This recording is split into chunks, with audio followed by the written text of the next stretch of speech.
Salam sejahtera bagi kita semua. Senang dapat bertemu kembali bersama saya Pastor Charles Sebastian dalam channel YouTube kita Bro Semesta. Saudara-saudari terkasih, hari ini kita telah memasuki hari Minggu biasa yang ke-28. Dan pada hari Minggu ini kita akan merenungkan satu pertanyaan yang amat penting dalam kehidupan kita. Dalam bacaan pertama kita dengar bagaimana Raja Salomo mengungkapkan keyakinannya ketika dia ditanya oleh Tuhan apa yang sangat dia inginkan untuk bisa menjadi raja yang baik bagi Israel. Dia tidak meminta harta benda, dia tidak meminta kekayaan dan lain-lain yang bersifat duniawi. Dia meminta kebijaksanaan. Dia meminta roh pengertian. Dan permintaan ini sangat berkenan bagi Allah. Allah memberikan kebijaksanaan kepadanya sebagai raja untuk memimpin bangsa Israel. Dan selanjutnya Allah menambahkan yang lain demi kesejahteraan sebagai raja dan juga pemimpin bagi umat Israel. Dan dari Injil hari ini kita dengar bagaimana seorang datang kepada Yesus. Orang itu datang dengan berlari-lari dan sambil berlutut di hadapan Yesus, dia berkata, "Guru yang baik, apakah yang harus kulakukan untuk beroleh hidup yang kekal?" Saudara-saudari terkasih, pertama-tama Yesus mengingatkan soal kata baik. Kebaikan hanya bisa ditujukan kepada Allah. Dialah satu-satunya kebaikan yang baik dan awal dari segala kebaikan. Dan karena itu dari Dia ukuran kriteria dari yang baik kehidupan moral umat manusia. Maka Yesus berkata, "Apakah engkau sudah mengikuti dan menjalankan perintah Allah?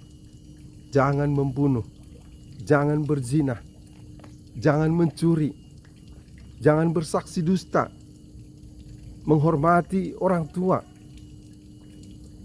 Dan orang ini dengan tegas mengatakan bahwa itu sudah dia lakukan sejak dari masih kecil. Dan Tuhan berkata kepadanya, "Satu lagi yang kurang daripadamu. Juallah milikmu dan bagikanlah itu kepada orang-orang miskin. Dan engkau akan beroleh harta yang banyak di surga. Kemudian datanglah kemari, ikutlah aku." Lalu dikatakan orang itu kecewa, sebab memang banyak hartanya. Dan dia pulang dengan sedih. Yang berarti dia tidak rela melepaskan harta, kekayaan, dan segala yang bersifat duniawi ini. Dan itu tidak sejalan dengan keinginannya untuk beroleh hidup yang kekal. Karena dia masih terikat kepada hal-hal yang duniawi yang adalah fana dan sementara ini. Kepada murid-muridnya, diskusi itu diungkapkan oleh Tuhan dengan mengatakan bahwa orang yang mempunyai uang sulit masuk dalam kerajaan surga. Para murid gempar. Siapakah yang bisa memperoleh keselamatan kalau begitu? Dan Tuhan mengingatkan, bagi manusia itu tidak mungkin, tetapi bagi Allah adalah mungkin, sebab bagi Dia tidak ada yang tidak mungkin. Saudara-saudari terkasih, dari renungan ini bagi kita jelas dua hal. Pertama-tama, kehidupan abadi itu akan bisa kita terima apabila kita bersedia meninggalkan segala ikatan-ikatan yang ada di dunia ini. Harta, kekayaan, pangkat, kedudukan, dan sebagainya. Semuanya harus rela ditinggalkan agar dapat memperoleh hidup yang kekal. Yang kedua, memperoleh hidup yang kekal itu memang diharapkan usaha dari kita. Usaha yang besar dari umat manusia. Walaupun sepertinya kita merasa tidak layak, mungkin dosa kita banyak sehingga ikatan-ikatan duniawi ini menghalangi kita untuk tiba pada keselamatan.